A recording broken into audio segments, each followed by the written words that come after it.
आज के इस वीडियो में हम बात करेंगे उत्तर प्रदेश पुलिस में कांस्टेबल पोस्ट के लिए आप ऑनलाइन फॉर्म कैसे अप्लाई कर सकते हैं। स्टेप बाय स्टेप प्रोसेस के बारे में हम बात करेंगे इस वीडियो में। तो यहाँ पर आपकी 60,244 वैकेंसी जारी की गई हैं। अगर आप यहाँ पर इसका नोटिफिकेशन चेक करते हैं जो कि 26 दिसंबर 2023 को जारी किया गया है, तो यहाँ पर आपको दिया गया है कि आपकी अधिकतम आयु सीमा में 3 वर्ष की सभी श्रेणी के अभ्यर्थियों को छूट दी गई है। तो 23 दिसंबर को जो नोटिफिकेशन जारी किया गया था उसमें अब संशोधन कर दिया गया है। 18 से 25 साल मेल कैंडिडेट और 18 से 28 साल फीमेल कैंडिडेट इसमें ऑनलाइन आवेदन कर सकते हैं। 10th+2 पास आउट होना जरूरी है और ऑल इंडिया कैंडिडेट इसमें अप्लाई कर सकते हैं। अप्लाई करने का लिंक आपको वीडियो डिस्क्रिप्शन में मिल जाएगा। आप उस लिंक पर क्लिक करेंगे और इसके बाद आप इस पोर्टल पर आ जाएंगे जो कि उत्तर प्रदेश पुलिस कांस्टेबल का ऑफिशियल पोर्टल है। आपको यहाँ पर मल्टीपल ऑप्शंस मिल जाते हैं, इंपॉर्टेंट डेट्स मिल जाती हैं, वैकेंसीज मिल जाती हैं, हाउ टू अप्लाई का सेक्शन मिल जाता है। अप्लाई करने के लिए आप अप्लाई ऑनलाइन पर क्लिक करेंगे। अब यहाँ पर आपको कुछ बेसिक जानकारी फिल करनी है जिसमें आप सबसे पहले अपना फर्स्ट नेम एंटर करेंगे। इसके बाद अगर लास्ट नेम है तो आप लास्ट नेम दे सकते हैं, नहीं है तो आप इसे ब्लैंक छोड़ सकते हैं। अब यहाँ पर आपको आपका पूरा नाम एंटर करना होगा। इसके बाद है date of birth. Date of birth में अब सभी कैटेगरी के कैंडिडेट को 3 साल की अपर एज में छूट मिल जाती है। तो 18 से 25 साल के मेल कैंडिडेट और 18 से 28 साल की फीमेल कैंडिडेट इसके लिए आवेदन कर सकते हैं, जिसकी जानकारी आप इसके रिलैक्सेशन नोटिस में चेक कर सकते हैं जो कि इसकी वेबसाइट पर जारी कर दिया गया है। तो आपका जो भी डेट ऑफ बर्थ है आप यहाँ पर इस कैलेंडर के माध्यम से सिलेक्ट करेंगे। इसके बाद आपको आपका father name, mother name enter करना होगा। आपका जेंडर आपको सिलेक्ट करना होगा। आपका मोबाइल नंबर आपको 2 बार एंटर करना होगा। आपकी मेल आईडी आपको यहाँ पर एंटर करनी होगी और उसके बाद आपको नेशनलिटी सिलेक्ट करनी होगी। अगर आप उत्तर प्रदेश के निवासी हैं तो आप यस करेंगे और इसके बाद अगर आप SC, ST, OBC, EWS, DFF या ESM कैटेगरी से बिलोंग करते हैं तो आप यस करेंगे। अगर आप जनरल से आते हैं तो आप सिंपली नो कर सकते हैं और कैटेगरी आप जनरल सेलेक्ट करेंगे। और अगर आप यूपी के निवासी नहीं हैं तो आप यहाँ पर नो करेंगे। उसके बाद आपका डोमिसाइल स्टेट सिलेक्ट करेंगे और उसके बाद जो कैटेगरी है वो ऑटोमेटिक आपकी जनरल ही रहेगी।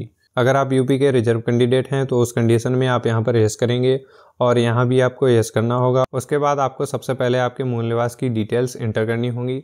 तो मूल निवास आपका किसने इशू किया है, district magistrate, additional district magistrate, sub divisional magistrate या फिर तहसीलदार ने। इसके बाद मूल निवास प्रमाण पत्र का इशू डेट क्या है जो कि आपके मूल निवास पर अंकित होगी। इसके बाद डोमिसाइल सर्टिफिकेट नंबर एंटर करेंगे। इसके बाद आप अपना गृह जनपद सिलेक्ट करेंगे। मूल निवास पर ही आपको सर्टिफिकेट नंबर मिल जाता है। इसके बाद ऐसे ही कैटेगरी ऑप्शन है, SC, ST, OBC जो भी आपकी कैटेगरी है वो आप सिलेक्ट करेंगे और आपका कास्ट सर्टिफिकेट 1 अप्रैल 2023 के बाद का और लास्ट डे से पहले का बना हुआ होना चाहिए। यहाँ पर सेम किसने ये इशू किया है, इशू डेट क्या है, सर्टिफिकेट नंबर कितना है और आपका कैटेगरी एप्लीकेशन नंबर मींस आवेदन संख्या एंटर करनी होगी। ये सारी जानकारी आपको प्रोवाइड करनी होगी। ये सारी जानकारी आपको सर्टिफिकेट पर मिल जाएंगी और जिस पर भी लाल स्टार लगा हुआ है वो आपका मैंडेटरी देना है। इसके बाद अगर आप डिपेंडेंट हैं फ्रीडम फाइटर के या यूपी के गवर्नमेंट एम्प्लॉय हैं या आपने होमगार्ड में न्यूनतम 3 वर्ष की सेवा की है या आप एक सर्विसमैन हैं तो अपने अकॉर्डिंग ऑप्शन को यस या नो सिलेक्ट कर सकते हैं। इसके बाद है क्वालिफिकेशन। तो हाई स्कूल मतलब 10th की डिटेल्स आपको एंटर करनी होगी। यहाँ पर आपके बोर्ड का नाम आपको एंटर करना होगा। इसके बाद month and year of passing मतलब आपने इसको कब पास किया है आप उसकी जानकारी यहाँ पर प्रोवाइड करेंगे। इसके बाद है रिजल्ट। तो आपको यहाँ पर पास सिलेक्ट करना होगा। आपका रोल नंबर आपको देना होगा। इसके बाद आपको आपका सर्टिफिकेट नंबर या मार्कशीट सीरियल नंबर यहाँ पर एंटर करना होगा। इसके बाद सेम ऐसे ही 12th की जानकारी आपको एंटर करनी होगी। सारी जानकारी आप अपनी मार्कशीट पर चेक करके ही फिल करें ताकि कोई भी गलती ना हो। इसके बाद आपके पास O लेवल का कोई भी कंप्यूटर सर्टिफिकेट है या आपने आर्मी में 2 साल की सर्विस की है या आपके पास NCC का भी सर्टिफिकेट है तो आप अपने अकॉर्डिंग यस या नो सिलेक्ट कर सकते हैं। आप उसकी जानकारी यहाँ पर एंटर कर सकते हैं। इसके बाद है आपका एड्रेस सेक्शन। कॉरेस्पॉन्डेंस एड्रेस मतलब आपका प्रेजेंट एड्रेस आपको एंटर करना होगा। आपका पूरा एड्रेस जो भी आप लिखते हैं वो आप यहाँ पर एंटर करेंगे। सिटी, टाउन या विलेज कौन सा है, स्टेट या यूनियन टेरिटरी कौन सी है, इसके बाद जिला कौन सा है, पिन कोड क्या है, सारी जानकारी आपको यहाँ पर एंटर करनी होगी। अगर आपका प्रेजेंट और परमानेंट एड्रेस सेम है तो आप सेम एज पर क्लिक करेंगे। अलग अलग है तो आप अलग अलग एंट्री कर सकते हैं। उसके बाद प्रीव्यू एंड सबमिट के ऑप्शन पर क्लिक करके आप अपने फॉर्म को चेक करेंगे। अगर आपको लगता है कोई गलती है तो आप एडिट करना चाहते हैं तो आप एडिट कर सकते हैं। अगर आपको कोई डिटेल्स एडिट नहीं करनी है तो आपको डिक्लेरेशन के जितने भी ऑप्शन दिए गए हैं ये आपको टिक करने हैं। उसके बाद इस कैप्चा कोड को फिल करके सबमिट एंड नेक्स्ट पर क्लिक करेंगे। नेक्स्ट ऑप्शन आपका OTP एक्टिवेशन का है। OTP एक्टिवेट करने के लिए आप अपना रजिस्ट्रेशन नंबर, आपका डेट ऑफ बर्थ और आपके पास जो OTP आई है उसको आप यहाँ पर एंटर करेंगे।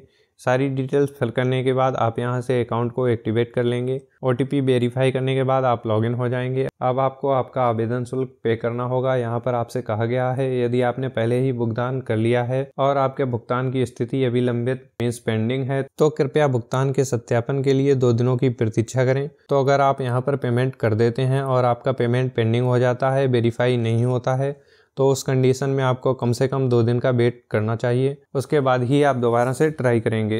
पेमेंट करने के लिए आपको पे नाउ का ऑप्शन मिलता है, आप इस पर क्लिक करेंगे। इसके बाद आपको यहाँ पर इंटरनेट बैंकिंग और UPI का ऑप्शन मिलता है।